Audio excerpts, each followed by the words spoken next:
Each of his fingers possessed a unique ability: the divine index finger that crushed all things, the divine middle finger of judgment, the divine ring finger with healing powers. His name was the One God. And how did he get this strong? Just by crushing ants in his mobile game. And it all began on an ordinary day, when he discovered that a strange new game had appeared on his phone. The moment he tapped on the treasure chest icon, it burst open dramatically. The screen displayed the words, "Welcome to Evil God Creator." Moments later, an ant crawled onto the screen, followed by a line of incomprehensible text. Instead of questioning reality like a sane person, he figured he would just tap randomly and see what happened. To his surprise, the ant was instantly crushed under his finger. A coin popped out of the screen, and the phone calmly announced, "Life of number 1 terminated. You have obtained 1 divine coin. Congratulations. You are 1 step closer to becoming a great evil god who pursues absolute power." He stared at the phone in confusion, wondering if he had just awakened some kind of hunter ability. If this had happened 20 years ago, he would have checked himself straight into a psychiatric hospital without hesitation. Unfortunately for his mental health, times had changed. 20 years ago, spatial rifts had opened across the world, and countless monsters had poured out like an interdimensional infestation. Humanity had nearly gone extinct, but everything changed when humans awakened supernatural abilities. The energy obtained from hunting monsters became humanity's last hope of survival. Hunters were classified from the godlike SS rank all the way down to the embarrassing G rank. Once a hunter's rank was determined, changing it was almost impossible. Shortly after this realization, he arrived at the ability testing center to have his powers evaluated. The staff member smiled politely and announced, "Congratulations, Mr. One God. You possess an ability constitution." His heart nearly exploded with excitement. His mind immediately filled with delusions of becoming a legendary hunter surrounded by admirers, fans, and probably several people willing to forgive his personality. In silent desperation, he prayed to anything listening. Just give him D rank. Hell, even F rank would be acceptable. Anything but E rank. The machine beeped. The staff member glanced at the result and spoke again. "Your rank is G rank." The word hit him like a brick to the face. G rank, the absolute bottom of the food chain. His ability was no different from that of an ordinary civilian. The staff member confirmed it with professional indifference, and then asked if he would like to register as a hunter for a fee of 8,000. He briefly considered it before realizing he couldn't even access a dungeon. Paying that fee would be like setting money on fire for fun, so he declined and left. That evening, he returned home irritated and mentally exhausted. Just as he was about to sleep, the phone beside him suddenly rang, snapping him awake instantly. Annoyed and wide-eyed, he picked it up and began crushing ants again, venting his frustration like a deranged god with anger issues. Before he knew it, divine coins were scattered all over the floor like loose change after a bar fight. The next morning, when he woke up, all the coins had merged into a small pile. The number displayed had changed from 1 to 100. The phone chimed again. "Congratulations, unnamed god. You have met the conditions to unlock the divine shop. Would you like to open it?" Without hesitation, he tapped yes. Opening the shop required 100 coins, and he spent them instantly without thinking twice. 1 coin on his bed physically vanished, confirming this bullshit was very real. However, once the shop opened, all the text was written in strange characters he couldn't understand. Even worse, every item inside cost 1 billion coins. He spent the entire night grinding ants like a lunatic and only managed to save up 300 coins. The prices were so absurd they felt personally insulting. Then the shop refreshed, and suddenly the top item only required 100 coins. Shrugging, he casually tapped it. A notification appeared. "You have obtained the exclusive skill, Blind God's Eye." He stared at the name in disbelief. Blind God? What kind of dumbass skill was that? Was it the eye of a blind person? What use could that possibly be? The answer came immediately. Everything went pitch black. He couldn't see a damn thing. Panic set in as he groped around for his phone, only to slam his toe into the corner of a table. The pain made him cry out like the universe had personally told him, "Fuck you." Then, just as suddenly, his vision returned. Terrified, he picked up his phone again, only to realize that he could now read the previously incomprehensible text in the shop. Inside were countless skills and items. After scrolling for a while, he found a universal ability, called Divine Index Finger, that crushes all things, classified as a growth-type skill. He tapped to acquire it. The phone confirmed the purchase. He stared at his finger skeptically, wondering what the hell this divine finger actually did. Almost immediately, the air conditioner behind him turned on by itself. He pointed at it and said, "Divine Index Finger." It turned off. He pointed at the computer, and it powered on. In the end, he realized the horrifying truth. His god-tier ability was essentially a glorified remote control. After discovering that his so-called divine power was basically a glorified remote control, he returned to the only thing that brought him peace: crushing ants. Black ants popped like bubble wrap under his finger, divine coins dropping out one after another. Then suddenly, a red ant appeared on the screen. This one was different. He tapped it once. Miss. He tapped again. Miss again. No matter how fast or how aggressively he tapped, the red ant dodged everything with infuriating precision. It moved like it had foresight, reflexes, and an ego problem. Realizing this had to be some kind of boss, he started tapping like a crackhead trying to win a claw machine. His finger cramped, his patience shattered. The red ant, the smug little bastard, escaped. Furious, he could only vent his rage by massacring more black ants. The phone coldly displayed a notification stating that his actions had exceeded 800, and that only 200 more actions remained before he obtained the evil god title. By this point, he was mentally and physically drained. He collapsed onto his bed and immediately passed out. While he slept, the phone activated Blind God's Eye automatically, unlocking an exclusive ability. That night, he found himself inside what looked like a movie theater. On the massive screen, the red ant appeared again, now walking with a cane like some tragic war veteran. The red ant limped toward a cave entrance and shouted to the ants inside that it had found where their food supply had fled to, but that it had been attacked by a terrifying god of the dark tribe. It warned them that escaping was the limit of its strength and that they needed to strike first. The ants inside burst out laughing, mocking it mercilessly. They called it a coward, saying a mere dark tribe god was nothing but a joke, and suggested it should have just died there instead of coming back to whine like a bitch. Suddenly, an elderly ant entered the cave, silencing everyone. Stroking his whiskers like a cliché anime elder, he declared that he sensed the presence of the dark god. This land belonged to the great emperor, and the existence of an evil god here was unacceptable. They would execute it immediately. The old ant placed his hand on the red ant's head, releasing a surge of energy that instantly healed its wounds. He ordered the red ant to lead the way, announcing that he would personally subjugate the so-called evil spirit. The ant army roared in unison, screaming about delivering death to the evil god. At that exact moment, he woke up. He dismissed the whole thing as a weirdly vivid dream about ants, because clearly that was the most reasonable explanation. His phone chimed. The red ant appeared on the screen again. His fighting spirit surged, and he prepared to crush it once and for all. Then things escalated real fast. Multiple red ants appeared, surrounding the screen. The one in the center shouted, "Nature's judgment upon great evil." A blue light shot out from the phone and sliced open his forehead, drawing blood. On the other side of reality, the ant army charged their power, chanting about subjugating an evil god and praising their sage. Before he could fully process what the hell was happening, a red light crashed down in the ant world, wiping out countless ants in an instant. On his end, he completely lost his shit and started smashing his phone like it had personally ruined his life. He slammed it so hard that smoke started coming out of it. Only after nearly destroying his beloved phone did he regain his senses. The screen was shattered, the room was filled with divine coins, and the phone calmly displayed a message. "Your actions have reached 1,000. Congratulations. You have obtained the evil god title Cruel Slaughterer." He stared at the screen in disbelief. Cruel Slaughterer? This was bullshit. He was a law-abiding citizen who paid his taxes and minded his own damn business. That title didn't fit him at all. As the coins began merging together, a ring formed from them. He picked it up and examined it. The ring emitted a faint fragrance that instantly refreshed his mind and cleared his thoughts.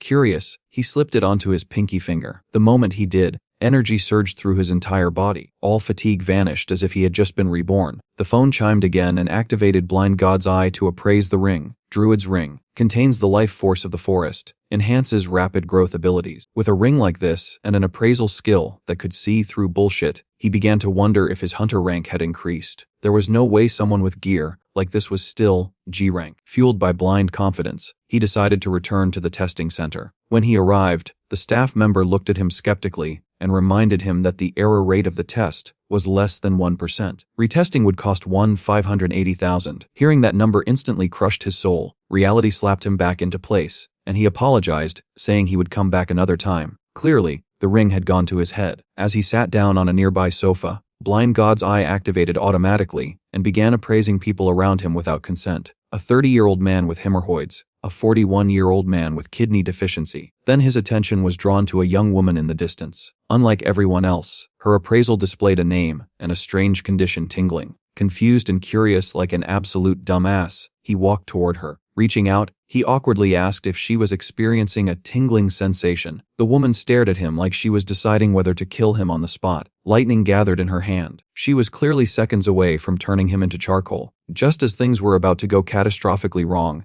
His phone rang. He grabbed it and bolted like a guilty man escaping the scene of a crime. After narrowly avoiding being electrocuted into a smoking corpse by the lightning girl, he escaped the testing center in record time. His phone rang again before his heart rate could return to normal. This time it was his sister, ordering him to pick up his niece from the park. He complied, because even newly minted evil gods understood the fear of older sisters. When he arrived, he found his niece waiting, small, adorable, and radiating pure chaos. Looking at her face, he couldn't help but think how someone so demonic as his sister could give birth to something this angelic. Naturally, his hand moved on its own and pinched her cheeks. She immediately exploded in rage, stomping her feet and yelling that she told him not to do that. He knew instantly that this tantrum was going to last at least an hour. At that exact moment, Blind God's eye activated again. The appraisal result appeared clearly. Kai Cheng Yen, current desire chocolate cone. Without wasting a single second, he suggested they go get ice cream. Her anger evaporated immediately. Her mouth watered. Crisis resolved. They headed straight to an ice cream shop. The clerk greeted them cheerfully as he pulled out a pile of coins to pay. The enthusiasm on the clerk's face vanished instantly. The clerk silently sorted the coins like someone regretting their life choices, then handed over a noticeably smaller than normal chocolate cone. He stared at it, deeply offended by this injustice. That was when his god complex kicked in. Activating the divine index finger, he pointed at the ice cream machine. The machine went absolutely fucking berserk, dispensing ice cream nonstop like it was possessed. His niece hugged the cone like a dragon guarding treasure, refusing to share even a bite. He sighed and accepted his fate. At that moment, the phone chimed ominously. Title activated, cruel slaughterer. Due to title effects, your combat fortune has greatly increased. The ground began to shake violently. Crimson eyes opened in the sky like reality itself had just woken up angry. A massive horned monster emerged from a spatial rift and immediately began destroying everything in sight. Cars flipped. Buildings cracked. Panic spread instantly. He grabbed his niece and ran like hell. Unfortunately, she tripped over a rock. As he helped her up, the monster loomed right behind him. The creature roared and lunged. With nowhere to escape, he closed his eyes and prepared to get absolutely obliterated. At that moment, lightning tore through the air. The lightning girl from earlier appeared out of nowhere and slammed the monster with a thunder attack. The monster tanked it without a scratch. She fired again. Still nothing. She cursed under her breath, realizing she was completely outmatched. A rank monsters were on a different level, and even as a B-rank hunter, she couldn't win. She noticed him and his niece behind her and immediately shielded them, shouting for them to run while she held the monster back. Before she could finish speaking, the monster struck again. Her energy faltered. She couldn't activate her power in time. Death was seconds away. Inside her mind, emotions exploded. Rage, regret, and an overwhelming desire for revenge flooded her thoughts. At that exact moment, a voice echoed in her consciousness. Crush all things. Divine index finger. Power surged into her body like a lightning storm breaking loose. Strength beyond anything she had ever felt filled her veins. She unleashed a thunderstorm so violent it tore the battlefield apart. When the dust settled, the monster was subdued. The crowd erupted into cheers, calling her the Thunder Emperor. She stared at her hands in disbelief, unable to understand what had just happened. He approached her with his niece, thanking her sincerely for saving them. She waved it off, relieved they were safe. Later that evening, he stood alone on an overpass, replaying the incident in his mind. That monster hadn't appeared randomly. It came for him. It wanted his divinity. The phone confirmed his suspicion. Trial overcome. Cruel slaughterer rank elevated by 1 stage. Reward evil god abilities may now be obtained without consuming coins. All of this chaos traced back to one thing: the phone. The thought made him want to throw it into the ocean. Before he could act on that impulse, the phone displayed a new message written in strange characters. In another world, the ant army was invading the Dark Tribe's stronghold. The Dark Tribe's saint was praying desperately for salvation. The phone asked him if he would save the trembling little creature begging for help. He hesitated for half a second, then tapped the screen. The red ant was crushed instantly. The phone asked for his name. He entered it. The one god. The saint pledged herself to him. Immediately, a new title appeared. Good God title obtained. Benevolent Savior. Now holding both good and evil god titles, his alignment shifted from evil to neutral. As a reward, he received 100,000 divine coins. Overjoyed, he rushed into the divine shop and purchased a bottle of growth god's protection. After appraising it and discovering its extremely questionable origin, he shrugged and drank it anyway. Then he drank more. Nothing happened at first. Then everything went dark, and he collapsed. When he regained consciousness, he found himself lying at home, his body feeling strangely refreshed, despite having blacked out like a drunk god. His phone lit up immediately, informing him that due to the increased synchronization rate with Evil God Creator, several systems had been upgraded. Before he could even process what that meant, something brushed against his hand. He looked down and froze. His bed was crawling with ants, not metaphorical ants, not imaginary ants, actual, physical ants, swarming over his sheets like he had personally offended the insect kingdom. He panicked and jumped off the bed, sprinting for the door. It wouldn't open. The ants opened their jaws and began biting him, tiny stabs of pain stacking up until he was hopping around like an idiot performing some kind of cursed ritual. He rushed for the window, forgetting he lived on the 3rd floor. He tried smashing through the glass, only to rebound off it and slam onto the floor. As despair kicked in, rage surged. He activated the divine index finger and crushed dozens of ants instantly. That's when the remaining ants calmly picked up bows and arrows like this, a goddamn medieval siege. Arrows flew. His body was pierced over and over until breathing itself became difficult. Just as everything was fading, his eyes locked onto his lifeline, a can of insecticide sitting nearby. With the last of his strength, he grabbed a lighter and ignited the spray. Fire erupted, incinerating the ant army instantly. This, he realized, was the power of a god. Unfortunately, it was also the power of an idiot. His room caught fire immediately, and his body refused to move. As smoke filled the room, the phone displayed another cheerful notification. A high-ranking evil god offers you a gift. Accepting may lock your alignment to evil. He tapped accept without hesitation. Nothing happened at first. Then the phone informed him that fragments of the silently creeping nightmare's power were infiltrating his abilities. Panic set in. His divine index finger wouldn't activate. Just as he was about to die roasted like an idiot, the window shattered. Lightning crashed through the room. The lightning girl appeared again and dragged him out moments before the flames consumed everything. He woke up in the hospital. His niece immediately demanded proof that he was really her uncle and forced him to say an extremely humiliating password. Before he could recover from that emotional damage, his sister stormed in, screaming about being called a chubby auntie. Before he could even apologize properly, a flower basket mysteriously appeared at the hospital door. Somewhere nearby, the lightning girl stood on a rooftop, watching him thoughtfully like a stalker who hadn't accepted it yet. After recovering, he noticed that the ants were still harassing him in the most disrespectful way possible. The phone notified him that the ant saint and her followers were offering tribute. He accepted, and a glowing stone appeared. Fruit of the world tree. He ate it and immediately regretted it, because it tasted like something that had marinated in an outhouse for 80 years. Still, the warmth that followed healed him completely. As a reward, a new function unlocked a divine grace. He wondered what ants liked, glanced at a nearby bag of sugar, and dumped it as divine blessing. In the ant world, sugar rained from the sky. The ants healed instantly, limbs regenerating, morale skyrocketing. The phone informed him he had gained 101 true believers. Faith generation unlocked. He found this ridiculous but also weirdly satisfying. Shortly after, he visited a second-hand item market to sell something for house repairs. While there, Blind God's eye continued appraising people without consent, exposing frauds and scammers left and right. When 3 shady men attempted to sell fake armor for hundreds of millions, he interfered like an idiot with a justice complex. One of them grabbed him aggressively, demanding accountability. He activated Divine Index Finger. The armor crumbled instantly. The scammers immediately bowed and fled, realizing they had fucked with the wrong person. The shop staff stared at him with awe, assuming he was some reclusive high-ranking hunter. The staff examined it. Magic power value 2. At most a D-rank item. He snatched it back. Blind God's eye whispered. Best given to Sparky nearby. No, not the Sparky from Clash Royale. Sparky was indeed lurking, watching him recover from near death like it was nothing. She thought, could it be a supreme potion? He is just G-rank. How the fuck did he get that? Maybe he is truly high-ranking. Then she scolded herself. Wait, I am acting like a stalker again. He approached her, blushing like a dumbass, shoved the ring into her hand, and said, please accept this. It will help you. Then he bolted. Sparky stood there, bewildered. Later at the testing center, researchers freaked out. Your energy reaches 7,000. Exceptional even among A-rank hunters. Sparky stared at her hands. That ring had casually elevated her to A rank. Nearby S-rank hunters applauded. Sparky's sister, Shang Wei, sneered. Do not get carried away, Shan Li. You are merely A rank. If you act on revenge, I will not forgive you. Sparky thought, sorry sis, I cannot obey. As long as that man helps me exceed my limits, revenge will be mine. Meanwhile, he was asleep, dreaming of the Ant Emperor. The Emperor ordered General Kamakuri to lead 5 million troops to subjugate him. Kamakuri bowed. I obey. He jolted awake, panicked. Shit, this is not just a dream. Last time it was 100,000 ants. Now it is 50 times that. The phone confirmed it. 3 days until invasion. As if that wasn't enough, the silently creeping nightmare contacted him again, asking for human sacrifices. He blocked it instantly. Blind God's eye then projected the image of an ant general, Kamakuri, announcing her intention to sever his head. He tried appraising himself. After nearly popping his eyes out, it finally succeeded. Fragile and timid, he cursed. He sits on his bed in exchange for necessary items. Grant's fire works better with a divine index finger.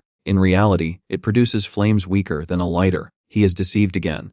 He should have discarded it back then. He remembers Growth God's protection. He consumes 200 bottles consecutively. The evil god creator synchronization rate increases to 10%. He polishes his sword 20 times and collapses at his computer desk. Sparky purchases small gifts, hoping to engage him in deeper conversation. She arrives at his door. She rings the doorbell. No one answers despite repeated attempts. Sparky notices the door is not fully closed. She carefully opens it and calls out to see if her boyfriend is home. His room is empty, and now he is a captive in some warehouse. But because he drank 20 times yesterday, the protagonist is still asleep, adrift in a sea of pleasant dreams. His 3 kidnappers watch him in confusion as he laughs to himself. Excellent. He wants them all. He awakens. What is happening? A kidnapping. The rooster headman says mockingly. Impressive that he can sleep in this situation. Blind God's eye displays male human. Special note uses low, grade flame. Male human. Special note underdeveloped muscles. Looking at these descriptions, these are the fraudsters he encountered at the item shop. What do you want? The protagonist asks. The rooster headman says, we seek compensation. Naturally, he ruined our transaction. The protagonist says awkwardly, what should he do? He does not have his phone. The thin man holds up his phone. They brought it for him. Blind God's eye alerts our boy that the ant army is 20 meters from reaching his location. He shouts urgently, "Wanti me quickly," and throw away the phone, but it was too late. Countless ants pour from the phone. They cover the thin man's body instantly. Within 1 second, the ant army devours him completely. The rooster headman and his companion watch in shock. He turns to the protagonist and curses, saying he can control insects. The goon gathers fire in his hand and unleashes flames toward the ant army, burning and consuming everything. The protagonist watches. This is supposed to be a low-grade flame. The rooster headman incinerates the ant army. He turns toward the protagonist menacingly. Now they will settle the account for killing his subordinate. Our boy tenses up. He is done for. Suddenly, the rooster headman stumbles. He collapses. A stone strikes his head. Blood pours from the wound. The protagonist looks down. The ant army has deployed catapults. The large man attempts to escape. The door will not open. The ant army's catapults launch. Blood splatters. The protagonist panics. Even those massive flames cannot eliminate the army. Can he escape this place alive? Had he known they were this formidable, he should have discarded the phone from the beginning. The ant general mocks. Evil God, your subordinates are dead. Now, he will eliminate him immediately and transform him into His Majesty's sustenance. The protagonist's phone chimes. The display reads, activating minor miracle. Lightning strikes. Countless ants are eliminated instantly. Sparky descends majestically before him. He rejoices. The ant general thinks with fury at such contempt for the emperor's army while not acting personally, and to command such a powerful subordinate. That evil god is truly an evil god among evil gods, capable of destroying the empire. The general removes its armor and roars. Today he, Kamakiri, shall perish here, but he will at least eliminate one more of your subordinates. Sparky continues electrocuting them. Protagonist stands behind, grinning foolishly, completely unaware of the approaching danger. The ant general whispers, 1,000 blades that sever all. I am your servant. Grant me your great power. I sacrifice all my subordinates to you. The unaware subordinates shout for the general to take cover. The ant general severs the heads of the remaining ants with one strike. Sparky and protagonist are stunned. After eliminating its subordinates, the ant general emanates overwhelming pressure. Blind God's eye activates. Kamakiri, female. Special note, Imperial General intends to sever Sparky's head with 1,000 blades. Before protagonist can react, the ant general leaps toward Sparky. Sparky hastily activates her lightning. The ant general splits the lightning. It charges toward Sparky with overwhelming momentum. The blade flashes. Sparky lies in a pool of blood. Rage consumes protagonist's mind. These cursed ants. She saved his life 3 times. A notification appears. You may use divine power to alter a mortal fate. This will consume 100 Zalazar divine coins. Protagonist confirms without hesitation. Golden light fills his eyes. Using divine power to reverse time and alter fate, he returns to the moment the ant general severs the lightning. The ant general charges towards Sparky with overwhelming force. Sparky has no time to react and prepares for death. Protagonist's chains shatter. He stands and pulls Sparky behind him. He glares at the ant general with murderous intent. Sparky observes his fierce display. She thinks he truly is a master. Protagonist shouts, a mere lowly ant. He raises his middle finger under judgment. Divine middle finger. The ant general is obliterated by this strike. Protagonist watches all this with a calm expression while Sparky gazes at him with admiration. He picks up a small knife and asks curiously what it's for. The next moment, he throws the knife away because it's scorching hot. She removes her helmet and excitedly asks if he's the hermit. Then she actually kneels down and begs protagonist to take her as his disciple. With a shocked face, he says he's just the lowest ranked hunter. He only defeated the Ant General thanks to his system. There's no way he can teach her anything. But Sparky still clings to him.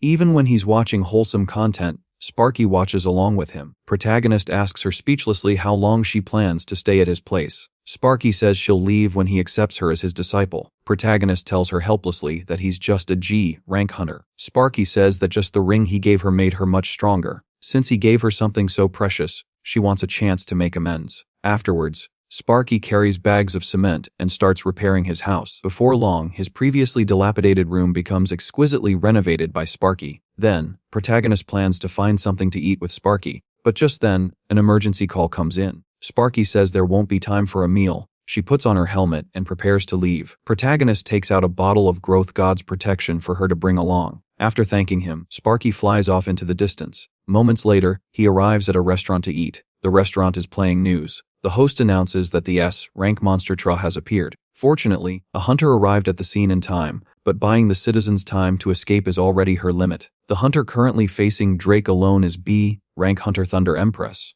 Meanwhile, after rescuing a citizen, Sparky stays behind to cover the retreat, facing an S-rank monster. Even Sparky feels uncertain, but there's no time to think. The monster's attack is already upon her. Sparky jumps and unleashes her lightning power. After being struck by this attack, Tri falls silent. The on-site host commentates that Hunter Thunder Empress has defeated Trey. The crowd erupts in cheers. Sparky also happily thinks she's defeated the S-rank monster. But the next moment, a tentacle strikes. With one blow, it sends Sparky flying. This strike directly causes Sparky to lose her combat ability. At this moment, Sparky sees the Growth God's protection beside her. Meanwhile, Tra is charging straight toward the crowd. The next moment, after drinking the potion, Sparky is back at full health. Her entire body surges with lightning power that can tear through anything. Then, she unleashes 1 billion volts. This strike directly tears the S-rank monster apart. Afterward, a reporter interviews Sparky. Sparky excitedly says to the camera that she did it, and that it is all thanks to the potion her teacher gave her. This video already has 2 million views. A celebrity like this is actually eating noodles at his place. The protagonist tells her that she should probably go home, or her family will worry. Sparky says bitterly that no one will worry about her. The protagonist comforts her, saying that what parents would not worry about such a beautiful daughter. Sparky says dejectedly that her parents both died in the Abyss Falling Dragon incident. The Abyss Falling Dragon was incredibly powerful. Humanity suffered millions of casualties to kill it. The protagonist immediately covers his mouth in shame. Then, he tells her to eat his portion of noodles with black bean sauce as well. Sparky immediately beams with joy. At this moment, his phone displays a notification. You have fulfilled the other party's affection and trust values. If the other party says the next key word, you can activate faith. Keyword to activate faith: believe in the one God. The protagonist thinks dismissively that this is not some girl-raising game, but then he thinks again, will activating faith give him lots of divine coins like it did with the saint? Who knows when the ant army will attack again? Either way, the more divine coins, the better. Then, he asks his future wife if she can repeat a phrase after him. It is believe in the one God. After saying this, he kneels on the ground and says shamefully that it is too forced after all. The protagonist apologizes for saying such strange things. With no hesitation, the beauty says she believes in the one God like a cute puppy. The next moment, the protagonist's phone notifies him that faith has been successfully generated. Congratulations. Song Miri is your first follower on Earth. The skill sharing option has been generated. You can borrow your believer's power. He immediately says furiously that this damn game is not giving him any coins, and that he will uninstall it right now. Sparky looks at him with confusion. At this moment, a portal appears behind Sparky. Many ants emerge from it. They are carrying treasure chests, wanting to make peace with the protagonist. Unaware of this, the protagonist wants to test whether he can use Lightning Storm. Then, he raises his hand and activates skill sharing. The next moment, he actually unleashes Lightning Storm. Instantly, the massive energy directly rips off his roof. This strike also electrocutes the ant delegation into ashes. Sparky looks at him with an excited expression. Teacher, so you can use lightning too. You are really amazing. Meanwhile, he wants to cry, but he has no tears. His house was just repaired, and his neighbors scouted that the protagonist should let them live peacefully. On the other side, in the ant world, after the ant emperor learns that his delegation was annihilated by the protagonist, he immediately sends out all his elite forces in fury, vowing to eliminate the protagonist. Meanwhile, he is currently watching Sparky run. Before long, Sparky completes 100 laps. The protagonist hands her a bottle of Growth God's protection. To him, it is just a drink, but it is effective for Sparky. Since he has decided to take her as his disciple, he must do something for her, but he can only give her these potions. At this point, Sparky asks what to do next. He tells her to do squats first. Then, he thinks of of using the blind god's eye to appraise her. Maybe it can tell him how to conduct training. So, he begins appraising Sparky. But the next moment, the system notifies him that he has reached the inner mind of the target. The protagonist arrives at an extremely empty place. Then, a blinding light appears before his eyes. A massive lightning tiger, bound tightly by iron chains, appears before him. Sparky's true nature is S-rank, sealed for 10 years. So, Sparky is an S-rank hunter. Back then, the divine index finger that crushes all things briefly unsealed her. In other words, breaking those chains will release all her power. Then, he attacks the chains with the divine index finger, but he can only break a small portion at a time, so he has to give up for now. Moments later, he bids farewell to Sparky. Then, the protagonist returns home, looking at the messy house. He is quite troubled. At this moment, his phone rings. Silently creeping nightmare is looking at him mournfully. All-slaying heavenly blade is looking at him resentfully. He thinks to himself, is this guy the owner of that fruit knife? But all-slaying heavenly blade says his sword is not some mere fruit knife, but a divine blade capable of slaying gods. The protagonist expresses disbelief at this. Wait, can these guys actually read his thoughts? These damn stalkers have now become two. Silently creeping nightmare requests to be unblocked. All-slaying heavenly blade requests the return of his divine sword. Watching this scene, the protagonist becomes furious. He nearly lost his life to obtain the divine sword. All-slaying heavenly blade proposes that if he returns the divine sword, he will give him back the offering from the ant delegation, 2 million divine coins. The protagonist curses angrily that he is truly despicable, flaunting stolen money. Silently creeping nightmare scoffs at this, stating that if he hands over the divine sword to it, it will pay 10 million divine coins. The protagonist is immediately tempted. With 10 million, he can purchase suitable lower-tier omnipotence or items, and buy many potions for Sparky. All-slaying heavenly blade feels very uneasy about this proposal. Seeing his appearance, silently creeping nightmare mocks him as a beggar. All-slaying heavenly blade is angered by this and proposes to grant him his authority. Then, all-slaying heavenly blade demonstrates his authority zenith of the sword. He says that using his authority, no master will be his match. He agrees with this. Throughout history, the sword has been every man's aspiration. Silently creeping nightmare laughs mockingly, while demanding that he should accept its authority rose that blooms at night. It says that using its authority, he can subdue enemies effortlessly. The protagonist immediately devises a plan. Do either of you want to add anything more to your bids? Moments later, the protagonist obtains zenith of the sword, 2 million divine coins, and 3 uses of the all-slaying heavenly blade treasury, plus rose that blooms at night. He thinks to himself that the all-slaying heavenly blade treasury can only be used 3 times, so he needs to use it sparingly. Then, the protagonist wants to try the other 2 abilities. He sits on the ground and shouts, "Rose that blooms at night," but nothing happens. His phone notifies him that rose that blooms at night can only be activated when the owner is asleep. He shouts speechlessly that it activates after he falls asleep. So how is he supposed to know what ability this is? He is a fool for believing the stalker's words. Then, the protagonist uses zenith of the sword, but still nothing happens. This scene angers him enough to cause constipation for 3 years. The next moment, his phone notifies him that zenith of the sword is activated. Then, the protagonist uncontrollably mutters that he is going to cut everything down. The small knife in his hand radiates evil power. Then, the protagonist uncontrollably licks the small knife and runs toward the restaurant next door. After arriving, he frantically helps the restaurant chop 100,000 green onions. By evening, he returns home exhausted. The protagonist mutters, "What kind of terrible zenith of the sword randomly controls people?" Fortunately, nothing major happens. Before long, he falls into a deep sleep. Moments later, the ant army appears on his rooftop. Seeing him asleep, they charge toward him. At this moment, a rose actually grows from his chest. The rose opens its enormous mouth and devours all the ant forces. Then, it closes its mouth. The mother mosquito exclaims in shock that it is the nightmare flower. 3,000 years ago, it devoured 90% of the continent's population and was called the sinful calamity god, the apostle of the silently creeping nightmare, the nightmare flower. The mother mosquito says calmly not to fear. Today will surely go down in the Blood Clan's history. Then she charges toward him. Seeing this, the other ants also begin their assault, but their attacks have no effect on the rose. In the blink of an eye, the rose devours all the ants. Seeing this, the mother mosquito roars that although she cannot kill the evil god, she will at least make the calamity god's apostle, the monster flower, accompany her in death. Then she unleashes her strongest strike, but the rose devours her ultimate move in a single bite. The mother mosquito watches the scene in disbelief. Then the rose devours her in one bite. When the protagonist wakes up the next day, he only feels extremely bloated. He groggily picks up his phone. It displays that the saint and her followers are desperately requesting aid. He quickly activates the blind god's eye to see what is happening. The saint and her followers have been poisoned by the bee clan. He thinks to himself, did you poke a beehive trying to get honey? He opens his computer, wanting to search how to treat ant poisoning. His phone notifies him that due to the one god's concern for the believer's earnest plea, the miracle option has been activated. For believers, miracles are one of the meanings of a god's existence. According to his miracle orientation, believers will either reveal revere him more or fear him more. Activating a healing miracle requires 100,000 divine coins. He clicks confirm without hesitation. Part of the fruit of the world tree that the one god absorbed will be used as material for the miracle. They should be fine now. After doing this, he suddenly feels very sleepy. In the blink of an eye, he falls back asleep. His phone notifies him that the benevolent god title, Benevolent Savior, has risen from E rank to D rank. The one god's alignment has changed from evil to neutral. Several benevolent gods, especially Endless Abundance, are beginning to notice him. On the other side, in the ant world, the saint and her people all have ashen faces. They are all praying for a miracle. The next moment, a raindrop falls. Immediately, countless raindrops follow, and the deadly poison on the ants is washed away by the rain. The saint rises and shouts that the one god has saved them once again. Now, they must repay the god with the tribe's most sincere trust. They will create offerings to sacrifice to the god. After an unknown amount of time, he wakes up groggy. Sparky is actually at his place. She says the training time passed and he did not show up, so she came to check. Then she asks what the statue on the table is. The protagonist looks up. The statue of the one god was made by the dark tribe with a grateful heart, imitating the one god. Its feature is that it is extremely ugly. The protagonist says speechlessly that he does not know what that hideous thing is. But Sparky says the statue is just like him, looking more handsome the more you look at it. Then she asks if she can take the statue. The protagonist tells her to do as she pleases. After sending Sparky away, he prepares to watch some wholesome content, but his phone notifies him that the world tree sapling is sick and will wither in 24 hours. He hastily takes out Growth God's protection, but it does not work. The world tree is the fruit that healed him when he was injured. In other words, if he cures it, he can sell its fruit. He searches through the divine shop for quite a while and finally finds an item Tears of Endless Abundance. Only those certified as good people by the goddess can use it. Purchasing it will generate a quest. Moments later, he arrives on the street picking up cigarette butts. To save the world tree, he actually has to do this kind of thing. After picking for a long time, his goodwill only increases by 10%. He still needs 90% more to complete the quest. Suddenly, a voice calls out, asking what he is doing on his turf. The protagonist turns around to see a very muscular homeless man. He thinks to himself that he has heard homeless people are very sensitive about their territory. He quickly pulls out a $1 bill and hands it to him. But seeing this, the homeless man actually shouts angrily that he dares to give charity to Choi Gang-san. Choi Gang-san. The protagonist remembers that he is an S-rank hunter who started as a sanitation worker. Choi Gang-san snatches the dollar bill and says that since it is his sincerity, he will accept it. He looks at his phone puzzled, thinking that he clearly gave charity to someone, so why has his goodwill not increased? He looks at Choi Gang-san drinking alcohol. He actually gave charity to that kind of drunkard. No wonder his goodwill did not increase. The protagonist calls out dissatisfied grandpa, and Choi Gang-san immediately shouts angrily, asking why he called him grandpa. He quickly takes out a plastic bag and says quietly, asking him to please put the bottle here and that he will take care of it, calling him big brother. Hearing him call him big brother, Choi Gang-san immediately beams with joy. Just then, an alarm sounds in the distance. A monster has appeared. Protagonist immediately decides to make a run for it, but Choi Gang-san swiftly grabs him. Then, with one leap, he takes flight. After coming to his senses, he looks down. He nearly dies of fright on the spot. Before long, they fly to a factory building. Meanwhile, protagonist has already lost consciousness. When Choi Gang-san releases his grip, he collapses to the ground. Before them stands a massive toad monster. Choi Gang-san mutters that tonight's drinking snack will be toad legs. After saying this, he charges toward the toad. At this moment, protagonist's system notifies him that it has detected killing intent threatening the authority owner. Then, the nightmare flower emerges from his body. The nightmare flower opens its enormous mouth and bites toward both the toad monster and Choi Gang-san. In the blink of an eye, the nightmare flower swallows them both in a single bite. Meanwhile, in his daze, protagonist arrives at a forest. He stands up, only to discover a person wearing white clothes standing before him. He steps forward and asks, stuttering, where this is. That person removes their hat and says that he has returned, his great and merciful God. As he stands stunned, cracks suddenly appear before his eyes. Then he returns to reality. He immediately sees Choi Gang-sen lying on the ground, covered in filth. Choi Gang-sen cries out for his mother, saying he's scared because a huge flower ate him. Good grief, why does it smell so bad? Did he fall into an outhouse? Protagonist mutters. Then protagonist's phone notifies him that he has defeated the evil god's subordinate, contributed to world peace, and exceeded the goodwill quest. As a reward, he is given the miraculous item, Tears of Endless Abundance. The tears effect activates to heal the sick world tree sapling. He immediately beams with joy. He can sell the world tree fruit and become wealthy. Congratulations on successfully reviving saving the world tree. He has laid the foundation for the Dark Tribe's revival. To thank him, the members of the Dark Tribe have additionally offered a statue of the one god. After sending Choi Gangsan to the hospital, he returns home. Looking at the statue on the table, he is speechless. Where does this thing even resemble him? His phone notifies him that because the statue resembles him, the empathy rate between him and the ants in the evil god creator's world has risen to 10%. At this moment, a message pops up on his phone. Our great and merciful one god. He looks at his phone, never imagining he would one day be messaging with ants. Then another message appears, begging him to save their poor tribe members, dying Dark Tribe members in a special situation after being attacked by magical beasts. Protagonist looks at the ants lying on the ground. He immediately shouts angrily, asking who did this. He tells them to take him to find those magical beasts. He will crush them with his own hands. After hearing his words, the ants immediately cry tears of emotion. Then he tells them to lead the way. Perhaps because they are ants, they move very slowly. Finally, the ants stop and gaze ahead in terror. He immediately zooms in on his phone to see what is happening. When he sees clearly, he tenses up. It is actually a dense swarm of cockroaches. Immediately, protagonist turns around and flees at full speed. The ants leading the way also panic at the sight of the cockroaches, desperate to escape. However, the saintess tells them not to panic. She points behind them and shouts that the one god who protects the tribe has always been with them. But when she turns around, she sees him running away. The saintess cannot believe what she is witnessing. The other ants see him fleeing and cry out in despair that they have been abandoned by their god and that they are screwed. Moments later, he stares at the cockroach corpses covering the ground. Fortunately, because he hates cockroaches, he had stocked up on plenty of cockroach poison at home. The ants clean up the battlefield, finishing off any cockroaches still clinging to life. He looks at the dejected Saint Tess with confusion. He asks her what is wrong,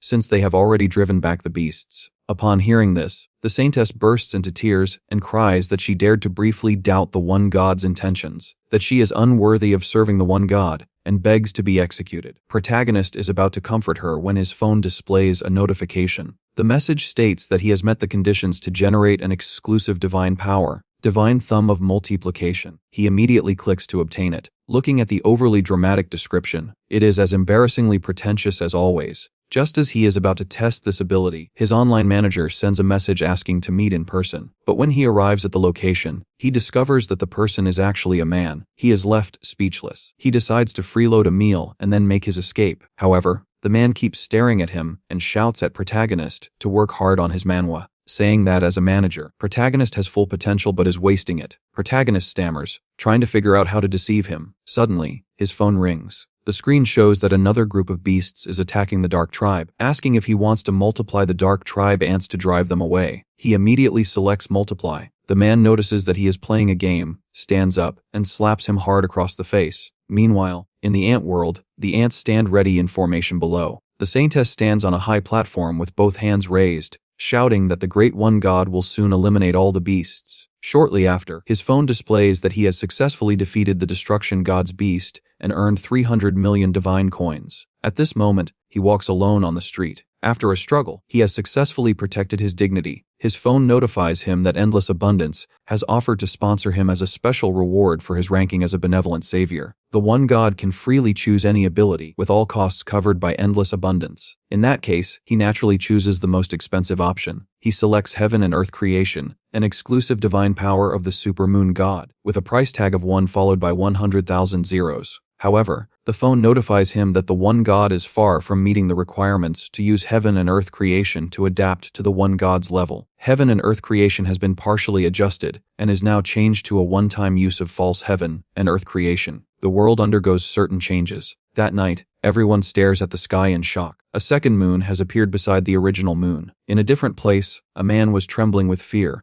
In front of him, a naked man was standing amid piles of bloody corpses. The Tarzan look-alike guy asks if the Lightning Emperor was the one causing trouble for the guild master. The man confirms it with a twisted look. The perverted Tarzan declares that he will toy with her under the beautiful yellow moon. The following day, suffering from a throbbing headache, the protagonist sits on the steps while training Sparky. Sparky manages to finish 500 laps in only 5 minutes. After that, he asks her to hold a plank so he can once again enter her mindscape. He strictly tells Sparky not to move, then activates Blind God's Eye on her. Soon after, he steps into Sparky's inner world again. By now, the Lightning Tiger no longer shows hostility toward him. Using the Divine Index finger, the protagonist begins breaking the chains. While many chains are still intact, a significant number have already been shattered. The Lightning Tiger then affectionately licks his face. Once he exits the mindscape, the protagonist asks Sparky to test her strength to see if there is any progress. The outcome exceeds expectations. Sparky excitedly declares that the training is truly effective. She then heads off to complete another 200 laps, while our boy's phone suddenly receives a notification. Saint Tess asks him to give her a proper name. After some thought, he realizes that calling her Saint Tess forever is not ideal. From that moment on, she is named Little White. Upon hearing the name, Saint Tess is overwhelmed with joy and bursts into tears. The other ants immediately ask for names as well, but naming hundreds of ants individually would be far too time-consuming. As a result, the protagonist assigns them simple numbers such as number 1, number 2, number 3, and so forth. Not long after, our boy returns home. His phone informs him that the ant tribe has evolved into the Formica tribe, thanks to the names granted by the one god and the experience gained through hunting beasts. He finds them incredibly adorable. With the evolution of the Formica tribe, the one god's level increases to 2. This advancement unlocks civilization renaissance. Through his guidance, the protagonist helps the ants build walls, establish training grounds, and develop farmland. Saintess Little White proudly announces the miracle performed by the one god, urging everyone to witness it and worship the great one god together. The protagonist finds himself growing more and more fond of these tiny ants. Next, the protagonist selects the third question mark option. Without warning, a tower radiating sinister energy materializes. The Tower of Warriors appears. Only those possessing exceptional courage and faith are permitted to challenge it. According to the special notice, the survival rate of challengers is merely 1 in 10,000. At the sight of the Tower of Warriors, the ant tribe descends into panic. In response, the protagonist destroys the surrounding walls to seal off the tower's entrance. He firmly warns the ants never to approach the tower out of curiosity. Among the crowd, a single ant looks down at its own hands. It remembers the countless moments when the tribe was pushed into danger, wishing it had been strong enough to protect everyone. Fixing its gaze on the tower, the ant makes a silent but firm resolve. At the same time, within the ant empire, the ant emperor erupts in fury at a cockroach. Even his cockroach army had failed to eliminate protagonist, the dark god of the dark tribe. In a fit of rage, the ant emperor raises his left hand and kills the cockroach in a single blow. He roars angrily, condemning the insects as useless and questioning whether he must personally intervene. Just then, a calm voice interrupts him and asks him to restrain his anger. "Your Majesty." A spider spirit steps forward before the ant emperor and speaks respectfully. It tells him to leave worldly affairs in its hands and focus solely on preparing for ascension to the divine realm. The spider spirit vows that the dark tribe insects and the evil god they follow will be completely eradicated, even if it costs its own life. This mosquito is a true king among its kind. With just one bite, it can drain a person completely dry. At this moment, it has just finished sucking a zombie empty. From the distance, a figure slowly approaches. It is the spider spirit. In her hand is an item known as the cursed needle. She hands it to the mosquito and orders it to kill protagonist, the dark god of the dark tribe. The mosquito laughs sinisterly, saying it wants to taste the blood of the evil god. The spider spirit replies coldly that it may do whatever it wants. Attaching the cursed needle to its body, the mosquito schemes silently. Once it absorbs the evil god's blood and gains immense power, it will overthrow the ant emperor and proclaim itself the new ruler. At the same time, the protagonist is busy trash-talking his teammates. Our boy unleashes the full power of his 20 years of solo hand speed, typing furiously to defend his family's honor. He does not stop until the keyboard is practically smoking. When he finally finishes his rant, he picks up his phone to check on the ants. For now, they are all fast asleep. Suddenly, he notices a stone shaking slightly. In the next instant, an ant lifts it up. The stone is several times larger than the ant itself. This ant is number 1, a warrior of the Gayami tribe, training relentlessly to protect its people. The protagonist scratches his head, wondering if he should lend a hand. In the end, he hands over a bottle of the growth god's protection. Upon receiving it, number 1 is so overwhelmed with emotion that it can barely express its gratitude. Our boy then returns to his computer and resumes trash-talking his teammates, completely unaware that a mosquito is observing him through the window. After watching for some time, the mosquito finally makes its move. It flies over and bites him squarely on the forehead. Instinctively, he slaps the shit out of Mosquito. Seriously, why are there still mosquitoes when winter is almost here? In the very next second, an icy chill spreads through his body, as if he has fallen into a frozen abyss. He sneezes, and to his shock, a stream of mucus shoots out 8 meters long. The protagonist decides to head to the bathroom to wash his face. When he looks into the mirror, he sees a demonic mark etched onto his forehead. His blind god's eye immediately recognizes it as the mark of the ugly plague rider, activating the chilling curse. What is this thing? He still has to defend his parents' honor in the game. There is no time to dwell on it. Soon after, The fever curse activates, followed by the muscle pain curse, and then the anemia curse. Panicking, he searches through the divine shop and finds Huada's pill. Just as he clicks to buy it, a mission notification suddenly appears. Filled with despair, he decides to go to the hospital on his own. Meanwhile, inside the hospital, a man cautiously scans his surroundings. He is a devoted follower of an evil god, completely brainwashed into believing only in that deity. His goal is to carry out a suicide attack and offer human sacrifices to the evil god. Back on the protagonist's side, he finally reaches the hospital. By now, he can only crawl along the ground, and it is obvious that the absurd mission was never designed for him to survive. The mission demands that he save 100 humans with sincere devotion. Otherwise, he might as well die. Inside the hospital lobby, the evil god follower is holding a nurse hostage, gripping a detonator tightly while shouting for everyone to stay still. Sparky faces him from across the room, ready to act at any moment. The protagonist stares at the situation in confusion. When the evil god follower notices the demonic mark on his forehead, he immediately assumes our boy is an ally. Without hesitation, he shouts at him to come over and help. Let's offer sacrifices together to welcome the descent of the destruction god. Hearing this, Sparky erupts in anger, demanding to know what nonsense the attacker is spewing and telling him he has the wrong person, because that man is her teacher. The bald man sneers and points out that the skull mark on the protagonist's forehead is their sacred symbol. He immediately senses a sinister aura. There is no doubt that this man is a trusted operative dispatched by Mr. John. Our boy fixes his gaze on him and activates Blind God's Eye, successfully peering into his memories. Within those memories, a purple-haired man orders him to intensify the fear of the sacrifices before killing them, so that the destruction god's descent will be fueled by even more offerings. After witnessing this, the protagonist understands just how grave the situation truly is. At that moment, the bald man bellows a chant to the destruction god and prepares to trigger the detonator. Seeing this, the protagonist swiftly extends his index finger, unleashing the all-crushing divine index finger. However, the detonator has already been pressed. Exhausted, the MC shouts to Sparky that this is the decisive moment. The bald man stares at the detonator in shock. No explosion follows in the next second, and sheer terror spreads across his face. Without hesitation, Sparky's lightning descends mercilessly. The bald man is electrocuted on the spot,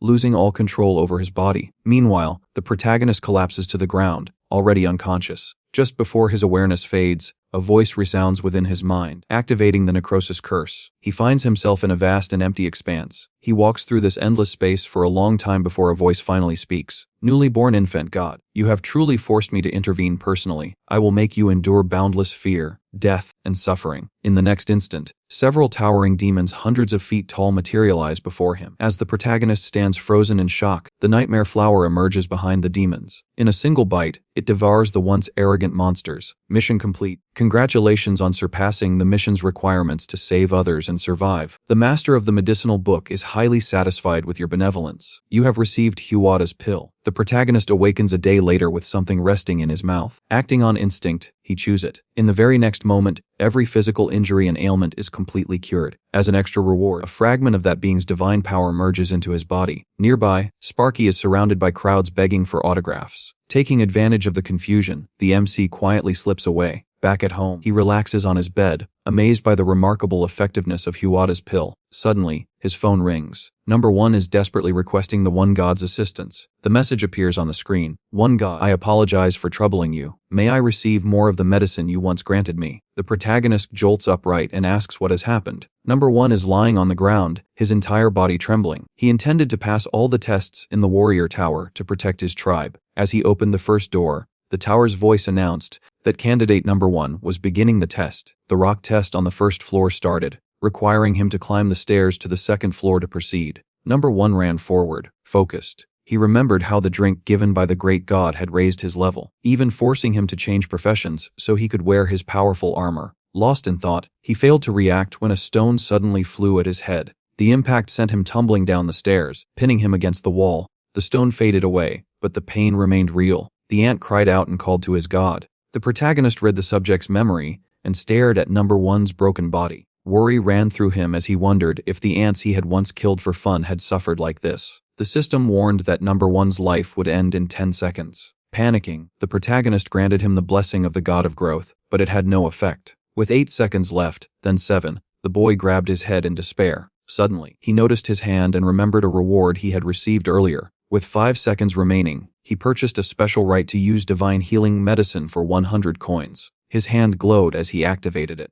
With 3 seconds left, he pointed at number 1 and used the medicine. Number 1's body stirred and slowly rose. The protagonist smiled in relief and told him that he had come back to life. Number 1 broke down in tears, thanking his great god. The protagonist sternly reminded him that he had warned him not to enter the tower. Number 1 lowered his head and said he only wanted to protect his tribe. The protagonist tried to lead him out, but the doors would not open. The system declared that number 1 could not leave until he cleared the 50th floor. Confused and frightened, number 1 asked what he should do. A reward from the Seeker of Eternal Right arrived. The protagonist cursed the unfairness as he opened several bottles. A knock sounded. The protagonist drank 1 bottle and handed the rest to number 1, telling him to drink them. Outside stood a tall man wearing glasses, who asked if the protagonist was the hunter. He introduced himself as Teen, an elite scout of the Guild of the Magnificent, and said it was an honor to meet him. The protagonist quickly stated that he was not a hunter, but Teen replied that he would become one soon and asked for a short conversation. While the protagonist spoke with Teen,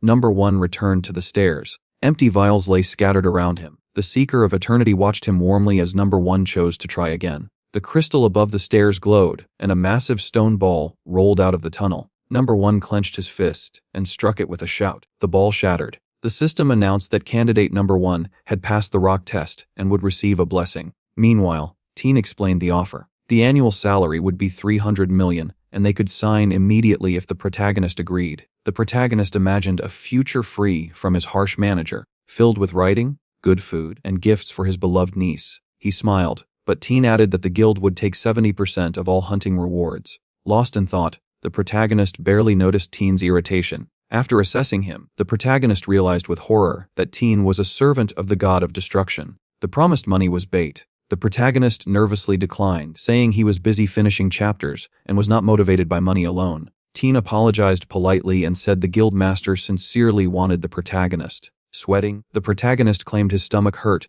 and asked to use the toilet. Teen coldly replied that he would wait. Inside, the protagonist stared at his reflection, convinced Teen was like the terrorist from the hospital. He opened his phone, wondering who he could call. Suddenly, the bathtub wall collapsed. Teen appeared through the opening and demanded to know who the protagonist was calling. The protagonist froze in terror, certain that he was finished. Teen frowned at the hero and reminded him that he had asked a question. Who was he supposed to call? The protagonist quickly realized and said that he was contacting the publishing house regarding an important matter. Inside, he trembled like a leaf. Suddenly, a powerful strike hit him, sending his body crashing through another wall as he groaned in pain. Teen adjusted his tie, clearly annoyed. He questioned why they had summoned him when anyone else could have handled it. Grabbing the hero by the throat, he said he would drag him away by force. With ease, the brute lifted him off the ground and shook him mockingly from side to side. The protagonist's vision blurred, and his eyes slowly closed. Teen warned him not to struggle so he could knock him out without much effort. His pupils rolled back, his eyelids slammed shut, and darkness swallowed him. A system notification popped up. An urgent mission had been issued. A mission to save a believer. The protagonist jolted awake. He had to save his only believer on Earth from death. Teen whistled in surprise, noting that the hero was enduring far better than an ordinary person who would have already passed out. The protagonist grabbed the strongman's hand, but the difference in strength was overwhelming.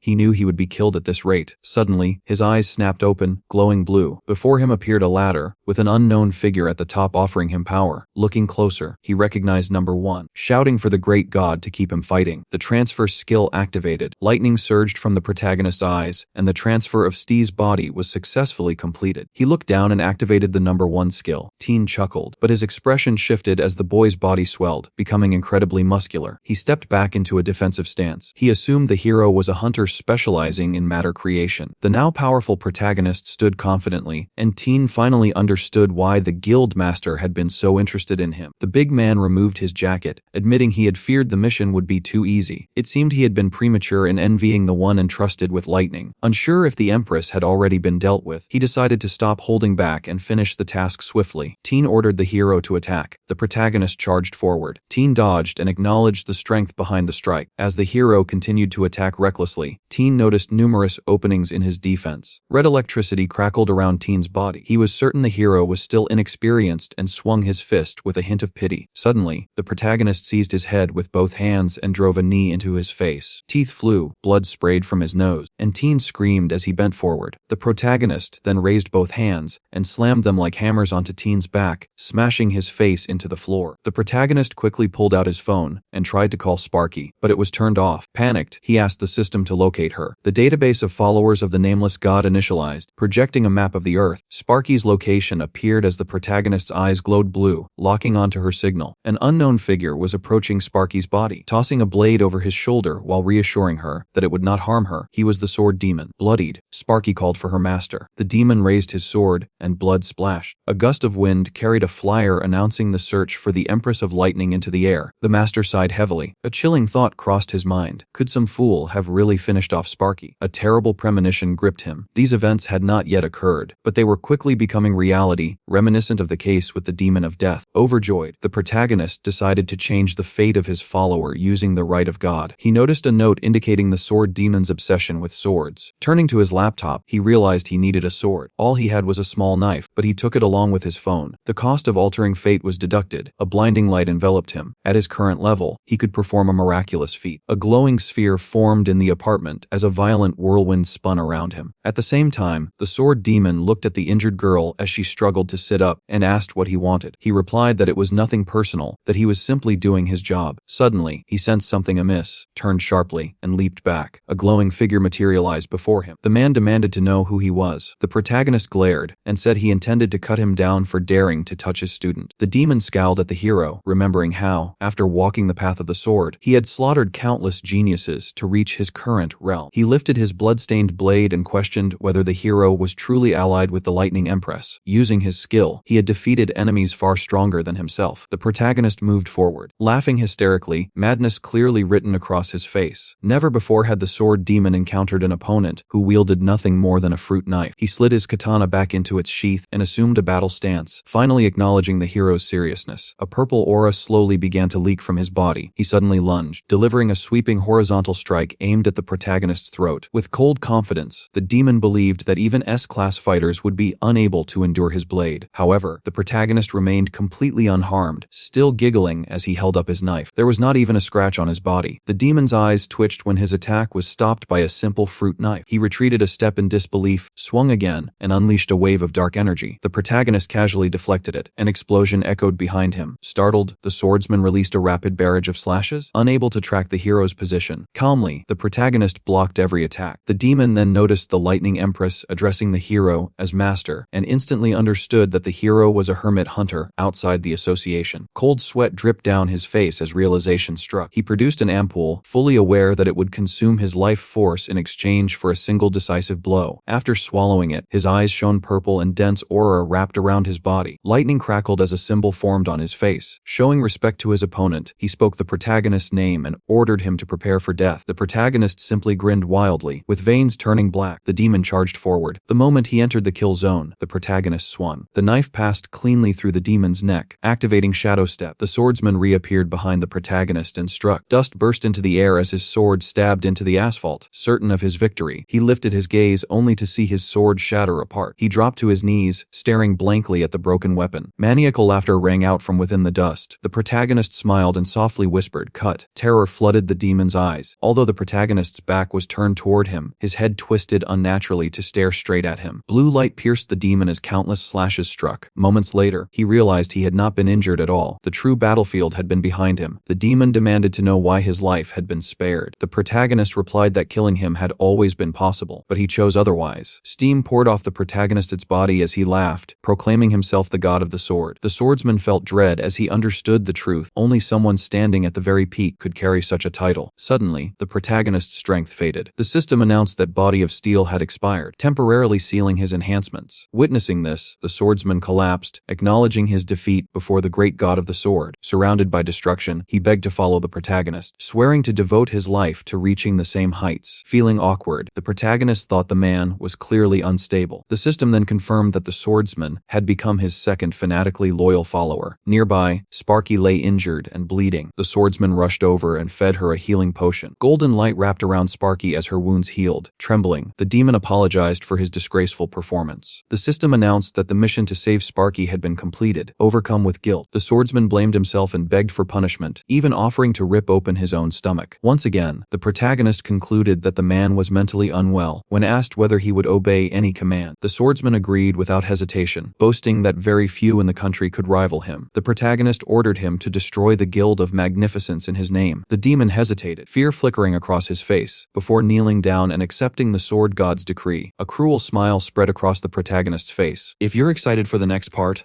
leave a comment, and I'll do my best to bring it to you as soon as possible.